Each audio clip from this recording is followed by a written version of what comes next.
Jesus, I guess it's kind of hard for me to get a video out on my channel. My work has been chaotic like crazy recently, and I've been spending like 95% of my time there. And I don't solely blame my upload schedule completely on myself. I blame it on you fucking snowbirds.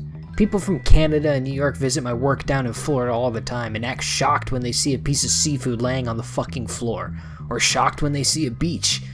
Oh well, nab up the sunshine and the beer while you can, because soon hurricanes will hit this place like a fucking truck. With that important nonsense out of the way, let me get on with the video.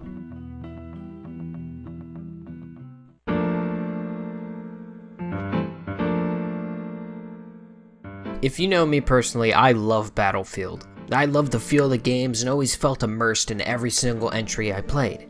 My personal favorite being Bad Company too, because I love blowing shit up. I've also enjoyed the more recent entries like Battlefield 4, yeah I know it's like 5 years old, and Battlefield 1. And I decided to buy the latest entry.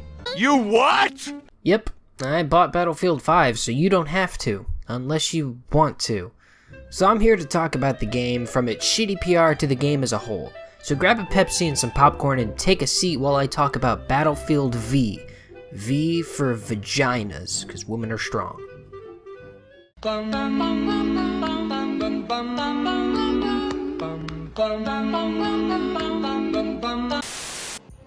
So the announcement wasn't received too well. It seemed to upset a good chunk of gamers with its bizarre portrayal of World War II, with robotic arms and British women on the front lines. And DICE made it clear from the get-go, this is gonna be in the game no matter what. And honestly, the DICE manager could have worded that a little bit better, but it didn't irk me that much. Now as for what I'll show you in just a second, I agree to a certain degree. I truly stand behind the fact that if you don't like a game or a product at all, why would you buy it?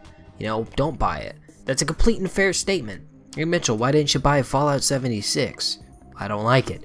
Mitchell, why didn't you buy Halo Wars? I don't like it. Mitchell, why didn't you put pineapple on your pizza? I'm not a sinner, I don't like it. Everyone is entitled to an opinion on that kind of stuff. It's 100% subjective. Personally, I don't give two shits if they throw women in a World War II game. Go ahead, do it all you want. I don't care. It'll take me out of the game a little bit, yeah, sure, but it won't affect the core gameplay and the fun I'm going to be having with it. Now imagine you're a higher up at EA, and you have to respond to this backlash. How would you do it? Well, Patrick Sutherland has it all figured out. He told people not to buy the game. Now, when you do that, people aren't going to buy the game, believe it or not. And on top of that, he brought up how his daughter plays Fortnite, and she can be a girl in that game, but she can't be in Battlefield 5, a World War II game? Well, if your daughter's questioning why she can't play as a female in a World War II game, your daughter's obviously not old enough to be playing a World War II game in the first place. It's rated M for mature. It makes you look like a terrible parent that you're letting your underage child play a M-rated game. I still get carded at GameStop for Christ's sake. Take a look at this. I'm going to show you guys an example. When Infinite Warfare was released, it had major backlash due to the game seeming like a copy and paste. And in response to the backlash, listen to what the developers, Infinity Ward, had to say about it. How is it possible that you got this one so wrong with the fans? Where was your intel supporting this direction? This is a fantastic question. We have an extremely passionate fan base in the Call of Duty family, and we listen to every single opinion and thought you guys have about the game that we all know and love. But ultimately, this game, Infinite Warfare, has been in the making for 3 years. The team feels extremely passionate about bringing a new, innovative style to the franchise while retaining the DNA and components that you love about Call of Duty. All I can tell you is we've just shown you a sneak peek of things that are in the game, from a reveal trailer to E3. And in the future, you're going to see a lot more that is going to give you a better idea of what this game is all about. And we're confident that once you see more, you're going to be very excited about that direction. But thank you so much for the support over the years, and we know that in the future, you're going to be excited to play Infinite Warfare. Hope that answers your question. That is how you respond. Ensure fans that, hey, the game will be great, and it'll be even better when you see more of it down the road, and to have faith. Don't tell them not to buy the game if they didn't like what they saw. Your job is literally to sell the game, not to be some woman's right activist. It sounds fucking stupid. So all this PR shit turned me away from the game, and I couldn't justify buying the game for a very long time. And could you blame me? It released not even close to finish for $60. And I just got it recently when it was on sale, and I think I got a good grip of where I stand with Battlefield 5. It's fine. It's not completely terrible and broken, but it's not the greatest thing since sliced bread. It's fine. And I'll start with the multiplayer, the reason everyone plays Battlefield. This my shit. All the girls dump your feet like this. Few times I've been around that track, so it's not just going. So, no surprise here, this is the best part about Battlefield 5, it's the multiplayer.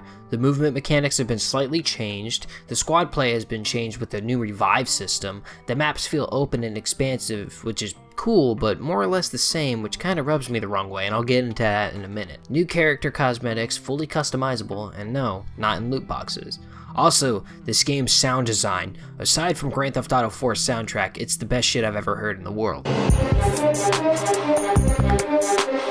Usually I always praise Battlefield for having great map design, but this feels more or less the same as Battlefield 1 though. It feels similar, almost like I've played them before, you know? I never thought I'd say that feeling too open can be bad when it comes to map design. But hey, they are unique and not exactly the same, they just feel like how Call of Duty implements their maps, with the same core design. 3 lanes, but in Battlefield it's expansiveness, with 1 or 2 off maps feeling slightly different.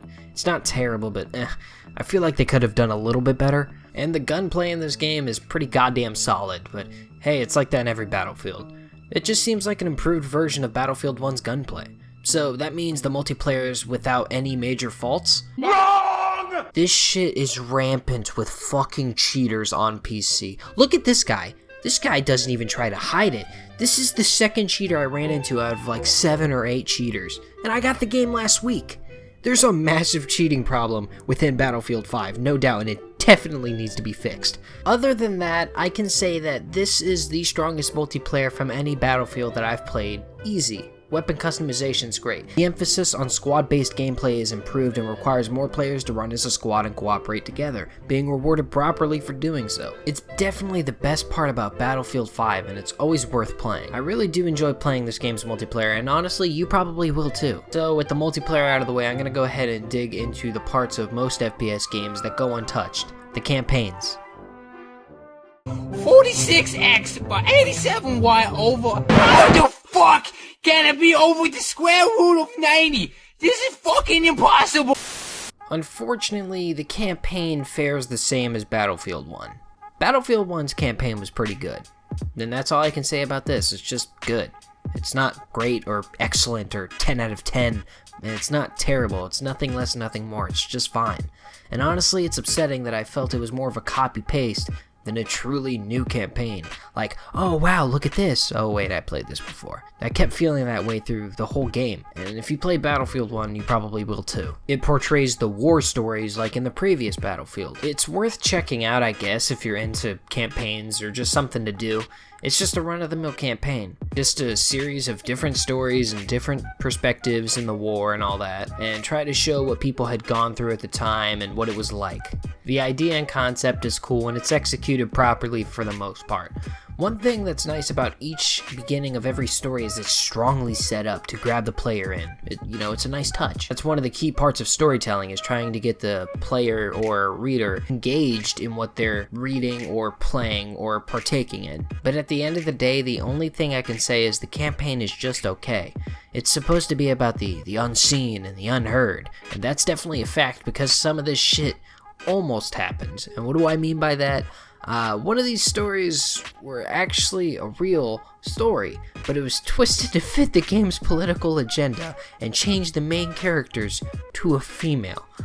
Way to respect the World War II veterans who actually did some of these things. The particular story I'm talking about is the Norwegian story, where you have to infiltrate the facilities and stop the heavy water from getting to Germany so the Germans can't build a mega weapon. You play as like a 17-year-old girl and you try to stop these Germans. While doing so, you're trying to rescue your mother from them, because she was kidnapped by them, I guess? When did it happen? Don't fucking ask me. But the thing is, this is a real war story, and it was called Operation Gunnerside. It was a group of men who snuck into a facility and sabotaged the heavy water supply themselves without even firing a single bullet. And I have nothing but respect for these soldiers for doing something as crazy as this.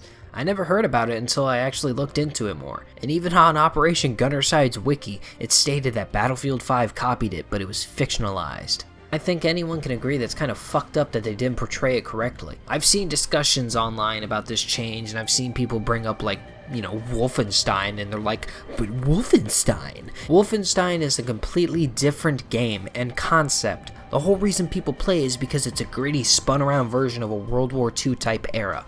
This game is pretty much, but the women and the children. Please keep the politics out of my fucking video games. Other than this, the campaign is okay, like I've already said. It's worth playing through if you got nothing else to do and you're pretty bored and you just want to try out the campaign. Go for it. There's also this mode in here called Combined Arms, and honestly, it isn't worth a fucking second of your time. Have you ever played a game while it was downloading and you could play like the mini horde mode while it's downloading? That's what this is, but with up to 3 friends. It's brain dead AI, makes it even less fun. It's boring and dull.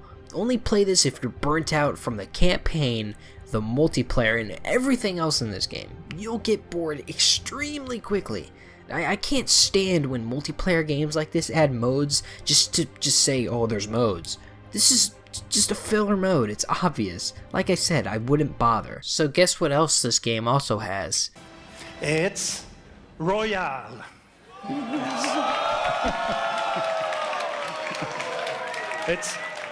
It's just another trend. Is it good at least? Yeah, it's good. I mean, I think Apex Legends is still the best out there, but for what this goes for, it's alright. I honestly hate playing Battle Royale games now, and I won't touch this really if I'm going to be honest with you. It's cool to play if you're into that sort of thing. Think of Black Ops 4 Battle Royale, but just set in the Battlefield 5 universe with the tanks and shit. You might like it more than Blackout or Apex. It depends on who you are. All the weapons in Battlefield 5 are there, armor, backpacks, etc. It's just like any other Battle Royale. Oh, but it's got like airstrikes and shit via flares. You can call in vehicles to be dropped down on you.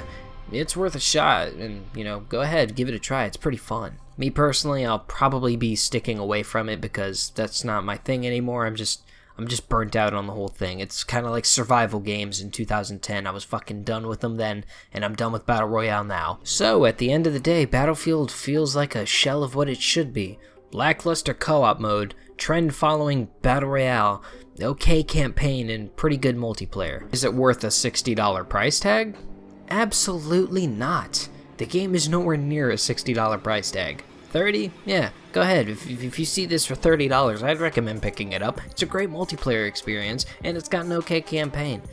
Will it get better in the future? Only time will tell with the live service model, which is undoubtedly failing. I'd only hope for, better stuff to come in the future of this game, I don't want any game out there to do bad. I don't want it to sell bad. I don't want it to get negative reception, because when you make a good game, you're gonna get rewarded and you're gonna be praised for doing a good job. If you make a shitty game, you're gonna be fucking disowned by the community. I went in wanting to love the game. Did I leave unsatisfied? Not really. I had some entertainment out of it, I'm not gonna lie. It's just dumb fun, but I'm hoping that Battlefield doesn't turn into the Call of Duty of the industry where they release one after another after another after another with slight changes each year. That would make me pissed, because I'm a Battlefield fanboy. This is one of my favorite series. We'll see in the coming years. Anyways guys, it's gonna have to do it for this video. If you liked the video, go ahead and hit like. If you disliked it, go ahead, hit dislike. And if you're feeling generous enough, maybe subscribe. Alright guys, I will see you in the next one. See ya.